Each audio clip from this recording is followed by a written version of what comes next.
खुलुमबाय स्टुडिअ दं आङो राकेश रामसियारि सोरनि बुंनाया थार एमपि नबकुमार सरनियानि जे एसटि फोरमान बिलाइ बे फोरमान बिलाइखौ दाननायनि आन्दोआव सोरनि आखाइ दं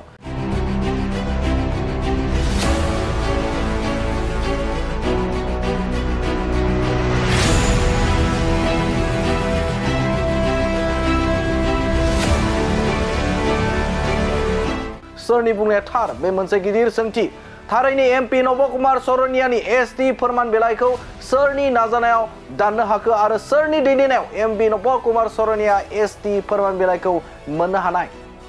माखासे सुबुंफोरा एमपि नबकुमार सरनियानि एसटि फोरमान बिलाइखौ गावसोरनि नाजानायावसो दाननो हादों होननानै माखासे खौरां बिजोंनि गेजेरजों गोबां बाथ्रा बुंदों थारैनो दावराव देख्रेब नार्जारि अमर सिंह ब्रह्म आरो सानसुमा खुंगुर बैसुमुतियारिया बिथांमोना खौरांगिरिनि मेलनि गेजेरजों बा मेलनि सिगाङाव फोरमायनाय बायदिब्ला गावसोरनि नाजानायावसो एमपि नबकुमार सरनिया एसटि फोरमान बिलाइखौ दाननो हाबाय होननानै गोबां बाथ्रा बुंनायखौ गोबां रायजो राजाफोरा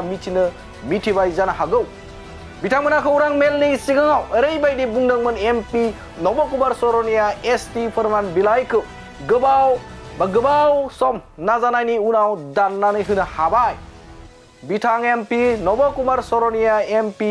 मासिनिफ्राय ओंखारनांसिगोन एमपि मासिनिफ्राय ओंखारनाय लोगो लोगोनो बिथां नबकुमार सरनिया क्रिमिनेल केस जागोन भारत सरकारनिफ्राय लानाय रांफोरखौ हरफिननो हायाब्ला 7 बोसोर जेल जानांसिगोन होननानै बुंथिदों बेफोरबायदिनो गोबां बाथ्रा दावराव देख्रेब अमर सिंह ब्रह्म आरो सानसुमा खुंगुर बैसुमुतियारि बिथांमोना खौरांगिरिनि सिगाङाव बुंदोंमोन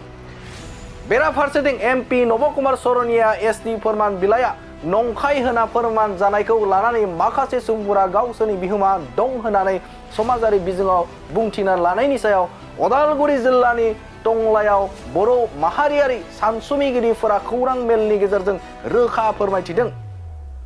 एमपि नबकुमार सरनिया एसटि फोरमान बिलाइखौ दाननायाव दावराव देख्रेब नार्जारि अमर सिंह ब्रह्म आरो सानसुमा खुंगुर बैसुमुतियारि बिथांमोना माखासे बाथ्राखौ बांद्राय बुंदों होननानै बुंदों बर' माहारियारि सानसुमैगिरिफोरा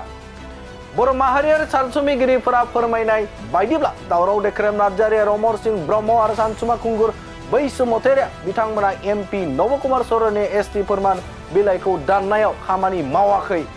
नङा बिथांमोनाबो एसे खामानि मावदों होननानै बुंदों बर' माहारियारि सानसुमैगिरिफोरा खौरां मेलनि गेजेरजों मा बाथ्रा आरोबाव बुंबावदो नोंथांमोननि गेजेराव बे समाव बड'लेण्ड बुब्लिया होनि खुलुमबाय जों बर' माहारि आरो दुलाराय ट्राइबेल माहारिनि जानानै बयनिसिमबो साबायखर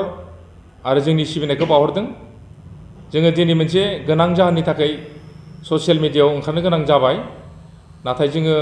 बेबायदि ससियेल मिडियायाव माखासे खोथाखौ जोङो बुंनो सानाखैमोन जाहोना जाबाय दाखालि थांनाय 12 जानुवारि 2024 आव आसाम स्टेट लेभेल स्क्रुटिनि कमिटिनि जा मोनसे स्पिकिं अर्डार बियो जोंनि दैदेनगिरि जनकलाल बसुमतारी आरो जों बिजों थाफानानै जोंनि टीम बर्तमान जोङो बिजों साब्रै साबा मानसिफोरा नांफागासिनो दङ आरो बेखौ जोङो थांनाय 2019 नि 11 जुनाव जों स्टार्ट खालामनानै जोङो बे केसखौ एबा पारसु खालामदोंमोन आपिल होदोंमोन स्क्रुटिनि लेभेल स्टेट लेभेल स्क्रुटिनि कमिटियाव आरो बेनिनो जोङो अर्डारखौ मोननो थांदोंमोन अर्डारा जाबाय मा जोंनो नांगौमोन नबकुमार सरनियाया जिहेतु बर' नङा बर' कसारि नङा बिथाङा कच हारिनि मानसिसो बिथाङा डुप्लिकेट एसटि लानानै बिथाङा खेबनै क'क्राझार एमपि सीटआव देरहादों आरो बेखौ जोङो मा खालामनानै बिनि एगेन्स्ट खालामनानै जोङो केस होनाय जादोंमोन आरो बेबायदियैनो बिनि सिगाङाव जोङो 2014 आव जोङो केस होबाय इलेक्शन केस होनानै जोङो नाथाय प्राइमा फेसि जि माने इन्टारिम अर्डार बेयावनो बुंखानाय जादोंमोन बिथांमोना बर' कसारि नङा गतिके बिथांमोना जेब्लासिम एसटि हिसाबै रिकगनाइज जाया बिथांमोना एसटि सार्टिफिकेट लानो मोना बेबायदि मोनसे अर्डार जादोंमोन आरो नाथाय समनि बाबेननायाव माखासे राजनितिनि जाहोननि थाखाय जोंनि अर्डारफोरा पास जाबोनो हायाखै आरो बेबायदियै जोङो थाङै 18 नि लास्टिं खालिबो जोङो जेनबाय आरो 2019 नि नेक्स्ट मोनसे इलेक्शन MP इलेक्शन बेयावबो जोङो बर' हारिया जेननांगौ जादों माने क'क्राझार ST सीटखौ माने मालाय ST नङि मानसिनो होनांगौ जाबाय दा बियो जोंहा जोंनि दुखु मोनसे बाथ्रा मोनसे दुखुनि मोनसे सावगारिमोन नाथाय बेखौनो जों चेलेन्ज होनानै जोङो बावगाराखै जेनेबा जोङो मेंनाय बानाय गारालासेनो जों नाङै नाङै जेब्ला जोङो सुप्रिम कर्टआवबो थांबाय सुप्रिम कर्टआवबो जोङो उनाव जेनबाय जेननाया जाहैबाय मा जोंनो नैबे आसाम माबायाव जि गुवाहाटी हाइकर्टआव जाबायदि माने माबा होदोंमोन रायदान होदोंमोन जास्टिस होदोंमोन बे जास्टिसा जोंनि बेरेखामोन सुप्रिम कर्टआव थांबाय सुप्रिम कर्टआवबो जोंनो रन्जन गगैया बिनि चिफ जास्टिसमोन आरो सुप्रिम कर्टनि बिथाङाबो जोंखौ नाखस खालामनानै बर'फोरखौ फेजेननाय जाबाय दा बेबायदियै जोङो बै समाव फार्स्ट माबाखौ बड'लेण्ड जनजाति सुरक्षा जानानैसो होदोंमोन नाथाय नैबे जितु जोंनि माबा स्टेट लेभेल स्क्रुटिनि कमिटियाव जोङो मा खालामबाय जों बेखौ जिहेतु बेखौ इन्डिभिजुवेल होनांगौ गतिके जों जनकलाल बसुमतारी बिथांखौ जोङो होनाय जादों दायो जोंनि गेजेरावनो आरो मोनसे जोङो PIL केस मोनसे होबावदों गेजेराव PIL केसखौबो जोङो कलबारि आनएमप्लयड इउथ ससाइटिनि जानानै जोङो PIL केस मोनसे होदों बिथांमोनाबो जोंजों हाजिर दङ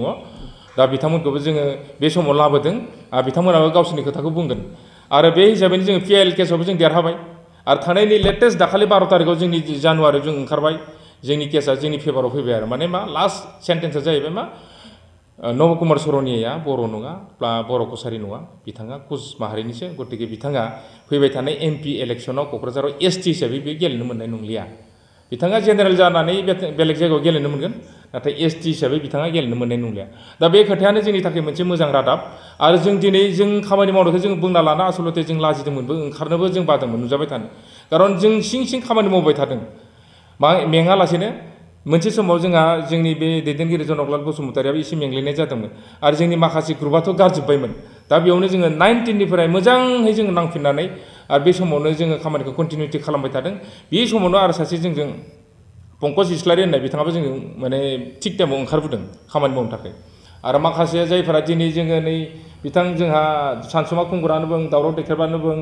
बा किसुमान माखासे खोथाखौ एसे बाराद्राय बुंनाय नुदों जोङो दा बिथांमोनाबो मावदों किसु दा बिथांमोनखौ जों साबायखर बावदों नाथाय सानैसो मानसिया जायफोरा मावफेराखै जोंजों एस'सियेटेड नङा दा बिथांमोना एसे बाराद्राय बुंनायखौ जोंनो एसे माने दुखु नांनाय मोनदों जा हक बिथांमोनखौबो जों साबायखर बावहरदों सम आरो जोंनि थासारिया दाबोनो जोबनायनि बा बे फिनिशिं लाइनाव फैनो हायाखै जों केसखौ फोजोबनो हायाखै दा माने फाइनेलि बेनि इन्डिभिजुवेल जि MP सिट बेखौ दानहोनो हानायनि पजिसना दाबो फैयाखै ओंखायनो माखासे खामानि दंबावो जोंहा मावबावनांगौ जागोन दा बेनि थाखाय जोङो ज' जानानै खामानि मावनांगोन दा बेखौ लानानै जोङो रायजो राजाफोरखौ मोनसे दा गोनो गोथो माबायाव गोलैनाय नुदों दा थांनाय साननै सिगाङाव जोंनि बे जनकलाल बसुमतारी पंकज इस्लारि बिथांमोना स्टेटमेन्ट होबाय बिनि उनाव दावराव देख्रेब नार्जारि बिथाङा स्टेटमेन्ट होबाय हानजा मोनसे लानानै आरो दाखालि मैया माने सानसुमाया होलायबाय सानसुमा आरो सानैसो थानानै होलायबाय दा रायजोफोरा आसलते सानगोन सोर मावमारदों दा बेखौ उनाव जों मिथिलायगोन सोर मावमारदों सोर मावमाराखै गुवाहाटीयाव थांनायाव जोङो माबायदि खस्थ' खालामनो खैबार थांदों बोसोरसेयाव दा बिनि जाय थांदों जाय मावदों बिनि रेकर्ड थागोन माबायावनो जा मा होनना बुङो सुप्रिम कर्टआवनो गुवाहाटी हाइकर्टआवनो जा जनता भवनावनो जा बिनि जों जितु माने पारमिसन लानाय बेयाव रेकर्डफोरखौ नायगोन आसलते सोर खामानिखौ मावदों दायो जों खामानि मावनायफोरखौ जों बुंना लानो लुबैया मानो होनबा जाथिया जोंहा रैखाथि मोननांगौ बेनि थाखायल'सो जों नांदों ओंखायनो किसुमान सम लानानै जोंनि खामानि मावनायखौ सोरबा हाइजेक खालामबा जोंहाबो एसे बुंनांगौ थागोन दा बेबायदि खोथा जि हक जोंनि जाथिनि मोनसे खामानि बेयो दा मोनसे मोजां थासारियाव फैदों आरो बेखौ फुराहै आबुङै दानजोबनानै जोङो जोंनि खामानिखौ मावलांनो हायोबा जों बर' जाथिनि मोनसे बे देरहानाय जागोन दा बेखौनो जोङो दिनै फोरमायनो सानदों आरो नैबे समाव जोङो जोंनि PIL होग्रा PIL केसनि होगिरि बिथांमोनखौ जों खाथियाव लाबोदों बिथांमोनाबो गावसोरनि बाथ्राखौ एसे बुंगोन दा जों नुबोदों नैबे समाव जिहेतु नब कुमार सरनिया बिथाङा माखासे आपिल खालामनायनि बाथ्राखौ बे समाव बुंनायखौ नुबाय बिथाङा मा बुङो बिथाङा आपिल खालामदों बिथाङा दा गावनि जि जेननांगोन जेनगोन लाइनखौ मिथिखानानै गाव माने माबा होदों जेनेबा मोनसे मा रिभिजन बे मोनसे केसखौ होनो नागिरदों माने स्टे अर्डार जानांगौ स्टे अर्डारा जाबाय मा बेहा जेनेबा आं दाननै बा दानथाम जुदि थाबावदों MPनि माबा सम बेखिनिखौ बियो मोनजानांगौ दा जोंहा बेखायनो जोंनिफ्राय बै केबिनेट होखाबाय दाखालि 18 तारिखआवनो होदों जोङो केबिनेट होदों केबिनेटखौ साबमिट खालामबाय जेनेबा बिनि माने आपत्तिफोर बियो जाहाथे माने ग्राह्य जाया माने एक्सेप्ट जाया दा बेखौ लानानै जोंनिफ्रायबो अलरेडि फाइल खालामनाय जाबाय बेनि हिसाबै एक्न'लेजमेन्ट कपिया आंनियावनो दंखायो आं लाबोदों नै दा बेखायनो जों रायजो राजाफोरनो जों स्पष्ट खालामनानै सना रुफा आरो हिरानि जुवेलारि गाननो मोजां मोनग्रा सुबुंफोरनि थाखाय गोजोनथाव खौरां दासान्दि फुजा बोथोरखाय खम बेसेनाव फानगासिनो MSCB जुवेलार्सआव सना रुफा आरो हिरानि समायना रमायना जोंख्लाबनाय जुवेलारिज। MSCB जुवेलार्सआव मोननो हागोन राजकोट जुवेलारि, कास्टिं जुवेलारि, कलकाता जुवेलारि, मेसिनजों बानायनाय जुवेलारि आरो आखाइजों बानायनाय जुवेलारि। लोगोसेनो हाबा हुखायाव गाननो थाखाय सना आरो हिरानि समायना जुवेलारिसफोरखौबो मोननो हागोन। MSCB जुवेलार्सआनो दं क'क्राझार सहरजों नांजाबनाय क'क्राझार रेल गेटनि साखाथि वार्ड नं 5 बिवेकानन्द फर्टआव। MSCB जुवेलार्सजों थोंजोङै जगाजग खालामनोबो हागोन 9954273079 जानबुं अनजिमायाव।